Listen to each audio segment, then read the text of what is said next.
Donc mes collègues, eh bien, ont respecté les règles d'usage.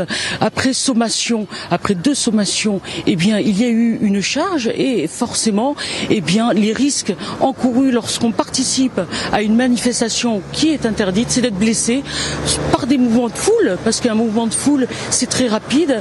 Aujourd'hui, il y a une enquête judiciaire, comme vous l'avez si bien rappelé. Il faut laisser l'enquête en cours se faire et dévoiler tous les résultats concernant ce qui s'est passé concernant cette dame. Maintenant, je tiens tout de même à le dire, mes collègues sont épuisés. Ils ont été rappelés à maintes reprises. Les moyens policiers qui ont été mis en place ont été connus de tous. Donc personne ne pouvait dire qu'il n'était pas au courant que cette manifestation était non seulement interdite et que les moyens policiers étaient importants pour faire en sorte que l'ordre public règne. Force doit rester à la loi. Mes collègues sont fatigués, mais ils ont fait preuve de professionnalisme et de détermination pour éviter que notre ville de Nice vive le même chaos qu'à Paris.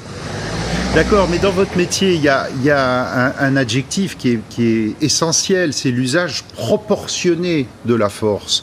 Quand vous voyez ces images de Nice le matin, la météo est belle, les gens sont là, vaquent à leur occupation, est-ce qu'on est dans la bonne proportion ?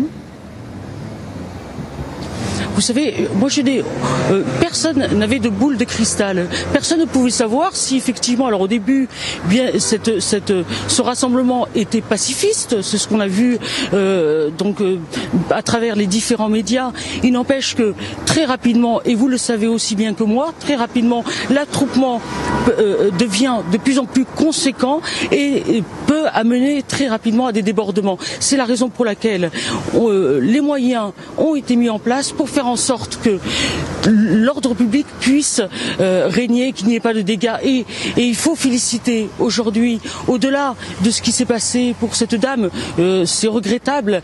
Néanmoins, les risques encourus étaient connus. Et lorsqu'on prend des risques, il faut malheureusement en subir les conséquences.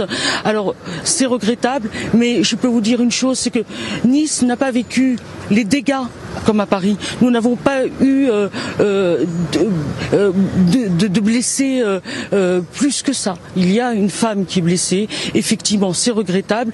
Comme des blessés, il y en a eu aussi dans nos rangs. Voilà, nos collègues sont fatigués, ils sont usés, mais ils ont répondu présent. Et je pense qu'il faut saluer le professionnalisme et l'abnégation de nos collègues. Oui, dernière question rapidement. Il y a une photo qui fait le tour du web en ce moment. C'est un des CRS qui enjambe cette femme âgée qui est à terre, où on voit qu'elle est vraiment pas bien, et qui l'enjambe comme si soit il l'avait pas vue, soit c'était sans aucune humanité.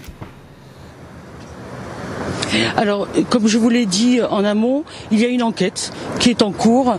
Il faut laisser l'enquête se faire et attendre les résultats de cette enquête. Merci beaucoup, c'est Labou Média et on la voit cette photo en ce moment du syndicat SGP Police. Retrouvez toute notre actualité sur videopolice.com, la chaîne YouTube d'Unité SGP Police.